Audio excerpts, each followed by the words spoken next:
Hello everyone, welcome to Visionary Classes. So here we are with the yet another lecture on the PYQs for 2022 exam that happened in the year 2022. Correct. सो जैसे कि जून का exam आने ही वाला है. जून का exam बहुत ही नज़दीक है, 10 तारीख तक होने ही जा रहा है. तो आप सब अपना कमर कस लें और अच्छे से तैयारी में लगे रहें. तो ये हमारा लेक्चर नंबर 16 है. जिन बच्चों ने अभी तक लेक्चर 1 to 15 नहीं देखा है, आई होप कि आप सब 1 to 15 जरूर देख के लेक्चर नंबर 16 की ओर पहुंचे. And those who want our regular notes and recorded lectures and live classes, they can connect us in the phone number given below in this description box. Correct. So let us begin the lecture. So the first question here is asking, arrange the following layers of the atmosphere in the sequence of increasing altitude from the earth surface. ठीक है, ये question दे रखा है. क्या बोल रहा है कि एटमॉस्फेयर के जितने भी लेयर्स हैं उनको सीक्वेंस में इंक्रीजिंग अल्टीट्यूड के फॉर्म में अरेंज करो. इतना सिंपल क्वेश्चन पहला टॉपिक से आ रहा है और आप लोग अगर इसको नहीं बना पा रहे हो तो ये बहुत ही आश्चर्यजनक बात है. ठीक है, आइए चलते हैं, थोड़ा डिस्क्रिप्शन देखते हैं कि चीजें क्या होती हैं.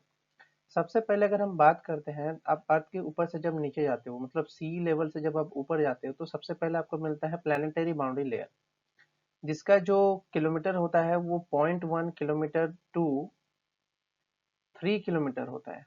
ठीक है, 0.1 से 3 किलोमीटर एबव में आपका प्लानिटरी बाउंड्री लेयर मिलेगा. अब ये लेयर क्या होता है कि इस लेयर में आपकी सारी विंड स्पीड, टर्बुलेंस, जो भी है विंड का, वो सब इसी लेयर में दिखता है. इसके ऊपर क्या आता है, आपका फ्री ट्रोपोस्फियर आता है. इसके ऊपर का जो ट्रोपोस्फियर होता है वो काफी हद तक फ्री हो जाता है. और क्योंकि ये फ्री हो जाता है, यहाँ पे क्या होता है, उतना टर्बुलेंस होता नहीं है, तो क्लाउड यहाँ पे दिखते हैं और आपका पोलर जेट स्ट्रीम वगैरह यहाँ पे दिखता है. जो लास्ट लेक्चर में हमने पोलर जेट स्ट्रीम के बारे में पढ़ा था, वही पोलर जेट स्ट्रीम की बात चल रही, वो भी दिखता है इस लेयर में. फ्री लेयर जो होता है ट्रोपोस्फियर का, वहां पे दिखता है. सो उसके पोलर जो ट्रोपोस्फियर के ऊपर अगर हम बात करें, ठीक है, ये तो आपका एक स्टोरी हुआ. इसके ऊपर क्या आता है, ठीक है, ट्रोपोस्फियर खत्म होते ही आएगा आपका ट्रोपोपोज. करेक्ट. ठीक है, तो अगर हम सीक्वेंस देखते हैं, यहाँ पे आपको पता ही है कि ट्रोपोस्फियर में आपका सारा वेदर कंडीशंस वगैरह होता है और आपका जो स्ट्रेटोस्फियर में आपका फ्लाइट उड़ता है, ये भी आपको पता है. ये काफी स्टेबल लेयर होता है, that you also know. Mesosphere में क्या होता है कि बहुत ठंडा होता है और यहाँ पे मीटियोर शावर जो होता है, मीटियोर यहाँ से बर्निंग होना शुरू होते हैं. एक कार्बन लाइन भी होता है जिसको हम बोलते हैं कि यहाँ से ऊपर का जितना भी लेयर है सब आउटर स्पेस का लेयर है. आउटर स्पेस, ठीक है, आउटर स्पेस मतलब जहाँ पे आपका स्पेस की बात चल रही है. ठीक है, इस लेयर में आपका सैटेलाइट्स मूव करते हैं. अरोरा बोरियलिस भी इसी लेयर में दिखता है. ये एक तरीके से आयनोस्फीयर वाला पोर्शन है. इसके ऊपर आता है आपका एक्सोस्फीयर, जो कि आपका स्पेसशिप वाला लेयर है. तो इस फिगर से आप अच्छे से इसको ऑब्जर्व कर सकते हो कि कहाँ पे कौन सा लेयर किस तरीके से मौजूद है. करेक्ट. तो इस क्वेश्चन के आंसर को अगर हम एक सॉल्व करने के लिए जाएं तो पहले क्या करेंगे, तो पहले आपको समझ में आना चाहिए कि पहला जो लेयर होगा ऑब्वियसली वो प्लानिटरी बाउंड्री लेयर होगा. ठीक है, तो इसमें option D and option A दोनों ही कट आउट हो जाएंगे. क्लियर, क्योंकि प्लानिटरी बाउंड्री लेयर सबसे ऊपर आएगा. फिर आपका आता है फ्री ट्रोपोस्फियर, सेकंड में आपका फ्री ट्रोपोस्फियर आता है. तो ए के बाद तो बी आना स्वाभाविक है और वो दोनों में ही दिया है, ए के बाद बी. फिर आपका आएगा ट्रोपोपोज. ठीक है, it is also given that tropopause is coming in the third. ठीक है, अब जैसे ही ये तीनों तो हैं हो गए आपके ट्रोपोस्फियर में. ठीक है, ट्रिकी क्वेश्चन था. ट्रोपोस्फियर में ये तीन लेयर मौजूद है ऑलरेडी. इसके बाद आपका जो लेयर बनता है वो मेजोस्फीयर और स्ट्रेटोस्फीयर का बनेगा. ठीक है, तो इसके बाद क्या आएगा आपका स्ट्रेटोस्फीयर आएगा फोर्थ में. ठीक है, then comes in fifth mesosphere. ठीक, तो ई एंड डी होगा.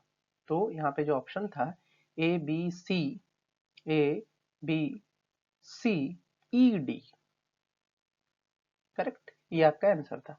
आई होप कि ये क्वेश्चन अच्छे से समझ में आया होगा, इसमें क्या पूछ रहा है और क्या क्या आंसर आपके होने की प्रोबेबिलिटी है.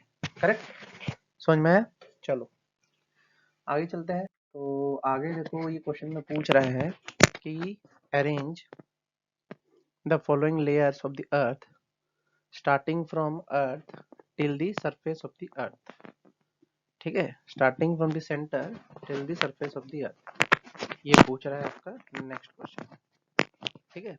तो नेक्स्ट क्वेश्चन में जो ये पूछ रहा है कि arrange the following layers of the earth starting from the centre of the earth till the surface of the earth, मतलब अंदर से बाहर की तरफ जाना है, इनर कोर से आउटर सरफेस तक जाना है। करेक्ट। चलो चलते हैं, देखते हैं। तो सबसे पहले अगर हम बात करें, इनर कोर आएगा, ये तो करेक्ट है। दूसरा आउटर कोर आएगा, इनर के बाद आउटर आता है जो कि लिक्विड फॉर्म में होता है। ठीक है। इसके बाद क्या आता है, आपका मेंटल आता है, ये भी बहुत ही सिंपल है। ठीक है। लिथोस्फीयर तो सबसे ऊपर वाला पोर्शन होगा, वो तो आएगा नहीं। फोर्थ में आएगा आपका एस्थेनोस्फीयर और फिफ्थ में आएगा आपका लिथोस्फीयर। It is correct. ठीक है। इनर, आउटर, मेंटल, अब क्रस्ट के पोर्शन में एस्थेनोस्फीयर, लिथोस्फीयर, फिर आपका एटमोस्फीयर के सारे लेयर्स। ठीक है, ये तो बहुत ही सिंपल है। तो अगर हम चलें इसका ऑप्शन देखने के लिए, तो सबसे पहले आना चाहिए ए, बी आना चाहिए। ठीक है, तो ये ऑप्शन तो कट आउट हो गया, बी तो आएगा ही आएगा। दूसरे में आना चाहिए आपका डी। ठीक है, तो ये आपका आंसर ये है, B D C E A. Correct, B D C E A, this is the answer. I hope कि ये वाला क्वेश्चन भी आपको बड़े अच्छे से समझ में आया होगा। ठीक है, देखो बेसिक्स बहुत इंपॉर्टेंट होती है। ठीक है, अगर आप बेसिक्स में कहीं खा रहे हो और अपने आप को बर्बाद कर रहे हो तो कोई नहीं बचा सकता है।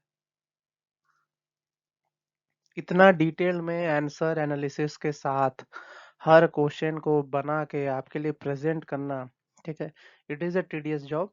बट क्योंकि करना है बच्चों के लिए, अच्छे से तैयारी करवानी है, तो इस वजह से आपको ये जो कंटेंट मिल रहा है, प्रीशियस कंटेंट, इसके लिए आप लोग जरूर इसका रिजल्ट निकाल के दो। ठीक है, और ज़्यादा से ज़्यादा बच्चे सिलेक्ट होके अलग अलग यूनिवर्सिटीज़ में जाओ।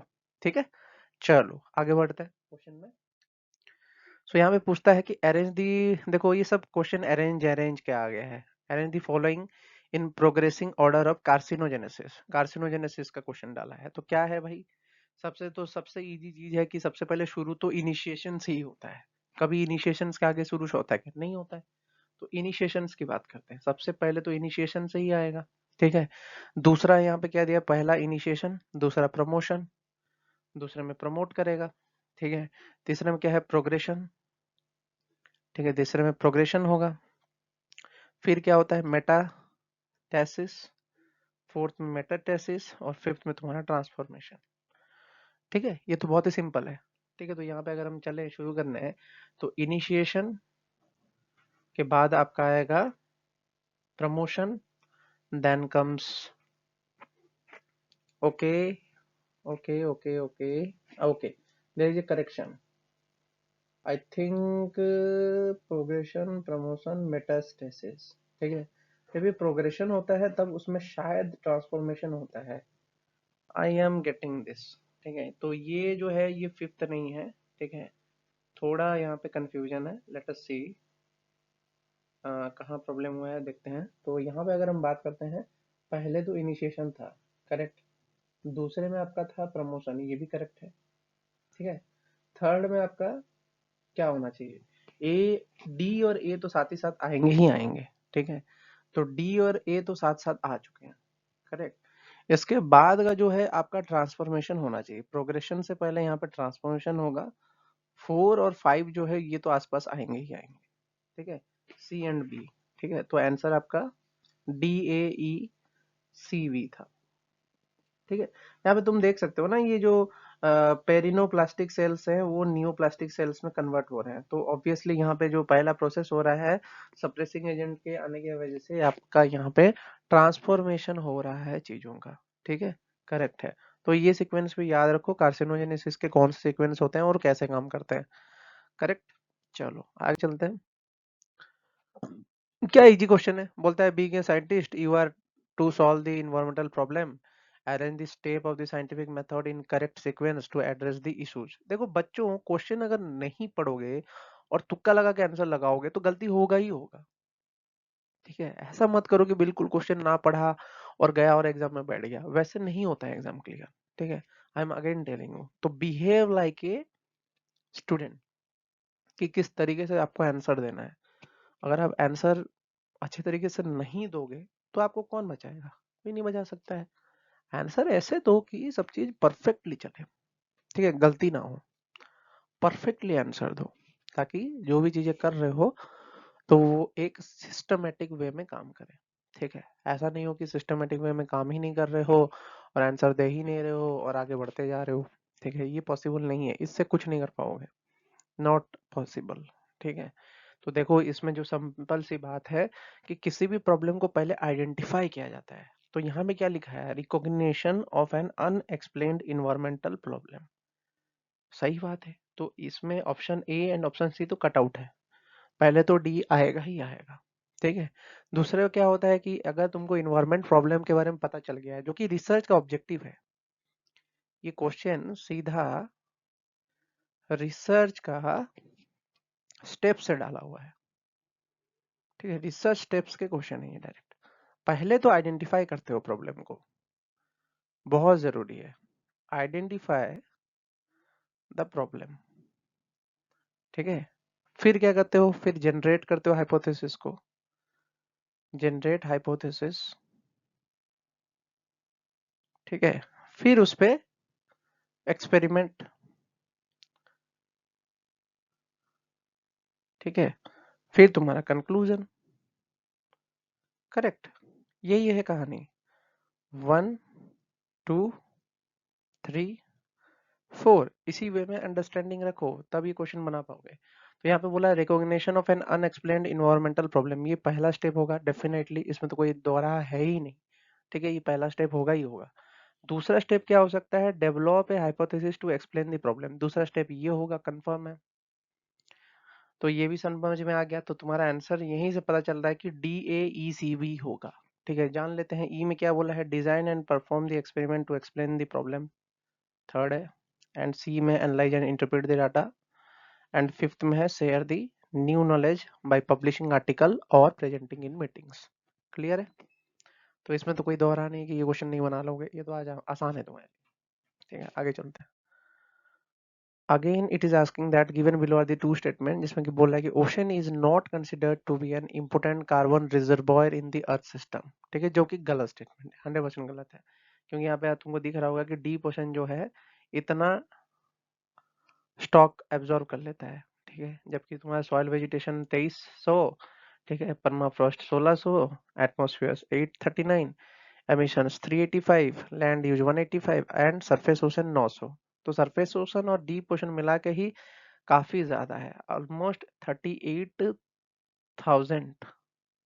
ठीक है, एक यूनिट है 38,000 का, कोई एक यूनिट टन हो सकता है, कुछ भी हो सकता है। 38,000 अगर हम मान के चले यूनिट कवर कर ले रहे हैं कौन, ओशन, तो ओशन तो इम्पोर्टेंट कार्बन रिजर्वर होगा ही। किस एंगल से इसको नहीं बोल रहा है कि नहीं कंसिडर किया जाएगा, तो ये स्टेटमेंट ही गलत है। तो स्टेटमेंट 1 तो फॉल्स हो ही गया, कंफर्म है। ठीक है, फिर बोलता है CO2 residence time in ocean is higher than the atmosphere, ये तो 100% सही है। क्यों, क्योंकि residence time of carbon in deep ocean is longer than in atmosphere because water circulates so slowly in the ocean. Residence time of carbon in the deep ocean is longer than in the atmosphere because air mixes so fast in the atmosphere. Air जल्दी mix करता है atmosphere में, water में नहीं mix करता है easily. ठीक है, तो स्लोली प्रोसेस चलता रहता है, तो residence time in ocean is higher, 100% correct है। तो स्टेटमेंट 2 करेक्ट है और स्टेटमेंट 1 फॉल्स है। ठीक है, आई होप कि ये जो लेक्चर था इसमें आपके और कुछ क्वेश्चंस सॉल्व आउट हुए होंगे और दिमाग आपका खुला होगा और अच्छे से आप इस चीज को समझे होगे। ठीक है, नोट्स बनाओ, again I am telling, notes बनाओगे, प्रॉपर स्ट्रेटेजी से पढ़ोगे, कभी गलती नहीं होगी। ठीक है, और जिन बच्चों ने अभी तक रेगुलर क्लासेस ज्वाइन नहीं किया है, you can directly contact to us in the link number in the given in the description box, जल्द से जल्द कॉन्टेक्ट करो और आगे आने वाले एग्जाम के लिए तैयार रहो। ठीक है, आई होप आप सब अच्छे से पढ़ाई कर रहे हो। All the best, have a nice day.